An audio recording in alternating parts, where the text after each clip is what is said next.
One of the trademark challenges of the life of an entrepreneur is that you are often challenged to do things that are just outside of your comfort zone. If you are growing a business, if you are growing a self, you are always on the edge of growth. Learning new things, trying new things, pitching new products, just doing things that are right on the edge of where you feel totally confident. And so part of the life of an entrepreneur is figuring out how to really come across as confident, even if you're in that growth space where you might not feel 100% sure of yourself and of what you're saying and of what you're doing. So how do you come across as just a little more confident than you might feel inside? I've got 6 confidence boosting strategies for you. The first 3 ways to appear more confident than maybe you actually feel have very much to do with your body, with how you hold yourself, how you show up in the physical space, even if it's a Zoom call. The ways that people read us, that they interpret our confidence, they interpret how we're showing up, have very much to do with how they feel and perceive and what they take in their sensory experience of who we are and how we're presenting. So first thing to think about when you are wanting to appear really confident, number 1 is to manage your breath. If you can slow your breath down and really bring it down into the lower belly of your body, then not only are you appearing to be more confident, but you actually feel better. You feel less anxious. You feel less rattled. The thing that is really important to remember in this conversation about confidence is that emotion is contagious. Just like a virus, I guess, emotion is completely contagious. And so if you can manage your physiology, if you can manage your breath, if you can manage your calm, you are going to communicate that to whoever you're interacting with. So first step, breathe. Breathe deeply, breathe slowly, really regulate your body. And that in and of itself helps you to come across as someone who is calm and collected and really at home in their own skin. Second physical tactic or tip to appear more confident is to really stand up straight. Take up space in the room, even in the Zoom box. You want to make sure that your shoulders are open, that your heart is sort of facing whoever it is that you're speaking to.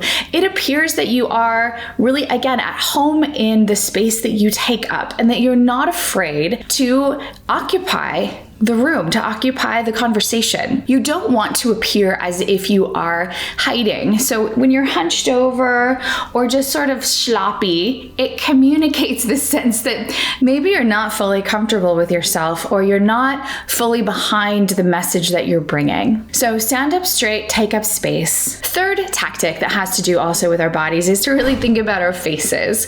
We want to use eye contact. We want to smile. The sense of being relaxed in our face and having this sort of friendly, neutral tone is really important. But eye contact also communicates this level of like, I see you, you see me, we see each other, and I'm not afraid to meet you eye to eye. So prolonged eye contact, certainly in the animal kingdom, is a sign of aggression. So you don't want to like stare someone down, but the ability to confidently and comfortably hold someone's eye contact with a little smile or a big smile, as the case may be, is a way of communicating with your face that you are present, you see them, and that you are really able to take whatever they might have for you, that you are confidently and comfortably engaged in the conversation. The second 3 tactics have a little bit more to do with what's going on in here between your ears. The first is that when you're going into a situation where confidence is really important, preparation is going to be helpful.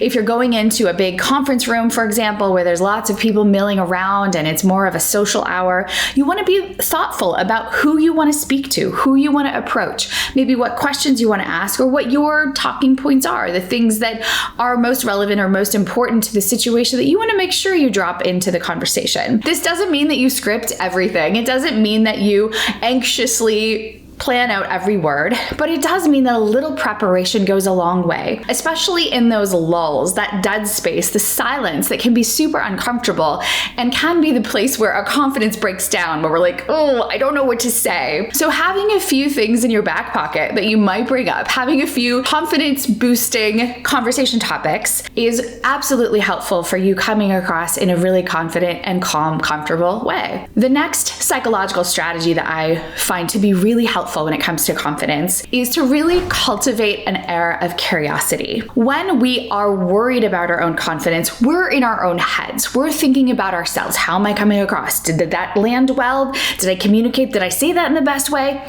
And when we get into that mode, when we're so internally focused and just thinking about ourselves, frankly, we really miss coming across to the audience or the people that we're interacting with in a way that communicates our interest in them. So when you are wanting to appear more confident, it's actually the most important thing is kind of like, don't worry about yourself and really cultivate curiosity. Think of some good questions to ask. Be really mindful of who it is that you're communicating with and how you can communicate to them that you're really interested in what they have to say, in what they're thinking. So curiosity is a nice foundation for all confident communication because, again, it takes us out of the hamster wheel in our mind of self-doubt and just allows us to be very present and focused on the person that we're interacting with. The last tactic that I have to offer might feel like a little bit woo, but I promise there's a lot of science behind this. And that's the idea that you have a mantra or a statement that you hold in your mind in this situation or you're wanting to appear more confident. And it can be something very simple like, I'm okay.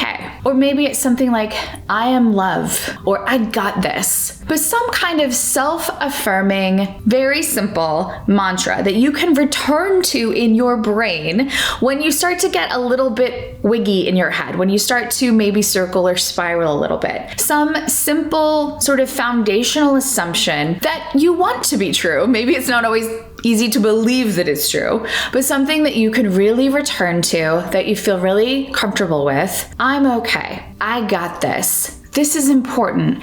I have everything I need inside of me to rise to this occasion. Something simple, write it down, put it in your pocket, or just practice rehearsing it in your brain. And it's something that you can help use to calm yourself, to focus yourself, to center yourself when you want to appear and to be truly, from your toes to the top of your head, more confident. In my work as a clinical psychologist for entrepreneurs and high performers, it is my deep delight to help people work through some of these barriers. The things that you have inside of you, inside of your heart, inside of your mind, the creative strategies and ideas that you have for how to solve meaningful problems, how to create businesses that are sustainable and successful. We got to do the inner work in order to be able to do the outer work. So let my team know if we can be of service to you. You can find us at ZenFounder.com. We also have a podcast. We have a bunch of resources. I've written several books to help make the entrepreneurial journey a little bit easier. Thank you for watching this video. Please don't forget to subscribe and let me know what you'd like to hear more about. Leave me a message in the comments and I will be